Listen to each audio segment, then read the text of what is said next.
حضور کی شان پر درود پاک پڑھنے کے بعد میں نے آپ کے سامنے جو آیا کریمہ پڑھی انعمت علیہم غیر میں نے اہدنا الصراط المستقیم صراط الذین انعمت علیہم، دکھا ہمیں سیدھا راستہ، وہ راستہ جن لوگوں پر تیرا انعام ہوا۔ اس آیت کا مفہوم جو ہے اللہ تعالیٰ سے دعا ہے، یا اللہ ہمیں وہ سیدھا راستہ دکھا جن لوگوں پر تیرا انعام ہوا۔ اور انعام یافتہ لوگ کون ہیں؟ وہ اللہ کے ولی ہیں، اللہ کے ولی ہیں۔ اور اللہ کے ولی جو ہیں انسان کو اللہ کی راہ دکھاتے ہیں، کہتے ہیں اللہ اللہ کی یہ جانے سے نہ اللہ ملے، اللہ والے جو ہیں اللہ سے ملا دیتے ہیں۔ حضرت جن کا یہ مثال جو ہے نا اللہ کی شان کے لائق کوئی مثال، دنیا کی مثال کوئی مثال نہیں ہے، لیکن سمجھانے کی غرض سے دیکھو اللہ تعالیٰ کو کسی نے دیکھا نہیں ہے۔ اللہ تعالیٰ فرماتے ہیں میں انسان کی شاہرگ سے زیادہ قریب ہوں، لیکن اللہ تعالیٰ کسی کو نظر نہیں آتے۔ جیسے دنیا کی مثال دے رہا ہوں سمجھانے کے لیے، اللہ کی شان کے برابر کوئی دنیا کی مثال نہیں دی جا سکتی۔ انسان اپنی آنکھ میں سرما لگاتا ہے، انسان اپنی آنکھ میں سرما لگاتا ہے، آنکھ سب چیز دیکھتی ہے، انسان کی آنکھ ہر چیز دیکھتی ہے، جو آنکھ میں لگا ہو سرما وہ نہیں دیکھ سکتی، آنکھ میں لگا ہو سرما وہ نہیں دیکھ سکتی۔ اس کو دیکھنے کے لیے کیا چیز کی ضرورت ہے؟ شیشے کی ضرورت ہے۔ شیشہ اپنے سامنے کریں گے یا شیشے کے سامنے ہم جائیں گے تو دیکھیں گے تو ہمیں نظر آئے گا کہ ہماری آنکھ میں سرما لگا ہوا ہے۔ اسی طرح اللہ سے پاس جانے کے لیے اللہ والوں کے ملنے کی ضرورت ہوتی ہے۔ یہ میں آج ایک حکایت پڑھ رہا تھا مولانا روم کی۔ مولانا روم بہت بڑے فارسی زبان کے بزرگ گزرے ہیں اور بہت بڑے عالم دین تھے، بہت بڑے عالم دین تھے۔ ان کا ایک شعر ہے مولوی ہرگز نہ شد مولا روم تا غلام شمس تبریز نہ شد۔ اس کی میں نے حقیقت کو پڑھا تو میں نے کیا پڑھا، مولانا روم ایک دن بیٹھے کتاب بچوں کو پڑھا رہے ہیں، دین کا علم پڑھا رہے ہیں، اور مسجد میں بیٹھے ہیں، مسجد کے سامنے تالاب بنا ہوا ہے۔ تو ایک بزرگ آئے تو بزرگوں نے آ کر مولانا روم سے سوال کیا، این چیز، فارسی زبان میں سوال کیا، این چیز یہ کیا ہے؟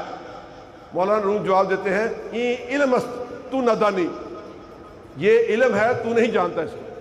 فارسی زبان میں انہوں نے پوچھا یہ کیا ہے؟ انہوں نے جواب دیا یہ تو نہیں جانتا، یہ علم ہے۔ بزرگ جو تھے ایک طرف ہو کر بیٹھ گئے۔ تھوڑی دیر کے بعد بچوں کو چھٹی ہوئی، بچے کھانا کھانے کے لیے چلے گئے، مولوی صاحب بھی چلے گئے، تو بابا جی اٹھے، انہوں نے آ کر بچوں کی کتابیں جو پڑھی تھی وہ ساری کی ساری کتابیں اٹھائیں اور تالاب میں پھینک دی، کتابیں تالاب میں پھینک دی۔ تھوڑی دیر بعد بچے آئے کھانا کھا کر، انہوں نے دیکھا کہ ہماری کتابیں تالاب میں پڑی ہوئی ہیں اور گیلی ہو چکی ہیں۔ تو بچے گھبرا گئے کہ ہمارے استاد اب آئیں گے تو ہمیں ماریں گے، پٹائی کریں گے۔ ان کے دل میں خیال آیا تو اسی وقت مولانا صاحب آ گئے۔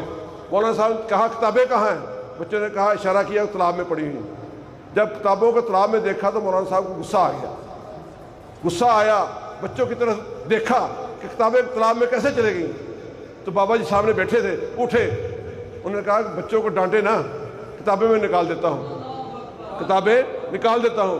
بابا جی نے کیا کیا، اپنی چادر باندھی ہوئی تھی، لگوٹا بنایا اس کا، تالاب میں اتر گئے۔ تالاب میں اتر کر ایک کتاب کو پکڑا، ایسے ایسے جھاڑ کر ایسے جھاڑا جیسے کتاب سے مٹی نکل رہی ہو، پانی کی بجائے مٹی نکل رہی ہو۔ کتاب نکال کے دی، مولانا صاحب بچوں نے پکڑ لی، دوسری کتاب نکال کے دی، وہ بھی پکڑ لی، حتیٰ کہ ساری کتابیں نکل آئیں اور کوئی کتاب گیلی نہ ہوئی تھی، کوئی کتاب بھی گیلی نہ ہوئی تھی۔ تو مولانا صاحب پوچھتے ہیں، بابا جی سے پوچھتے ہیں این چیز، پہلے بابا جی نے پوچھا تھا این چیز، تو مولانا صاحب نے کہا تھا این علم است تو نادانی۔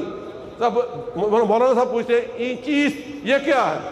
بابا جی کہتے ہیں این عشق است تو نادانی، یہ عشق ہے تو نہیں اس کو جانتا۔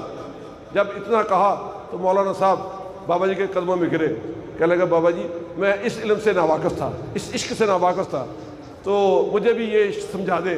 جب بابا جی نے سمجھایا تو مولانا صاحب نے یہی کہا مولوی ہرگز نہ شد مولا روم تا غلام شمس تبریز نہ شد۔ وہ بزرگ تھے جو شمس تبریز تھے، ان کے قدموں میں گرے، انہوں نے کہا اس کے بعد میں مولوی بنا ہوں، اس کے بعد مولوی بنا ہوں۔ حضرت زیوکار، میں آج جمعہ کے خطبہ میں یہی واقعہ بیان کیا، جب میں مسجد سیدہ زینب میں نے جمعہ کا خطبہ دیا تو اس میں واقعہ یہ بیان کیا۔ اس کے ساتھ ساتھ میں نے یہ عرض کیا کہ اللہ والوں کے پاس جانا چاہیے، لیکن اللہ کے ولی جو ہیں ان کی پہچان کرنی چاہیے، اللہ کے ولی کی پہچان کرنی چاہیے، دیکھنا چاہیے یہ جو اللہ کے ولی جو ہیں 5 وقت کے نمازی ہیں، شریعت مطہرہ کے پابند ہے، داڑھی مبارک چہرے پہ سجی ہوئی ہے، کوئی عمل ایسا تو نہیں جو حضور کی شریعت کے خلاف ہو۔ اگر کوئی عمل شریعت کے خلاف ہو، ایسے پیر کے پاس جانا اور اس کی بیعت کرنا حرام ہے۔ جو پیر شریعت مطہرہ کی پابندی نہ کرتا ہو، نماز کی پابندی نہ کرتا ہو، اس کی بیعت کرنا حرام ہے، اس کے پاس جانا حرام ہے، اس کے ساتھ تعویذ لینا حرام ہے۔ جو بزرگ اللہ کی شریعت کی پابندی نہیں کرتا اس کے پاس نہیں جانا چاہیے۔ اللہ کے ایسے ولیوں کے پاس جائے، پانی پیو پن کے تے پیر فڑو چن کے، پانی پیو پن کے پیر فڑو چن کے۔ اس واسطے انتخاب کرنے لگے ہیں دوستوں، دیکھیا کرو کہ اسی کہڑے پیراں کو جا رہے ہیں، انہاں پیراں دا انتخاب کرو جڑے اللہ دے صحیح ولی نے۔ تے انسان جس وقت اللہ دے ولیوں کو جاندا ہے انسان نو وہ مقام حاصل ہوندا ہے جڑا ملنا چاہیے۔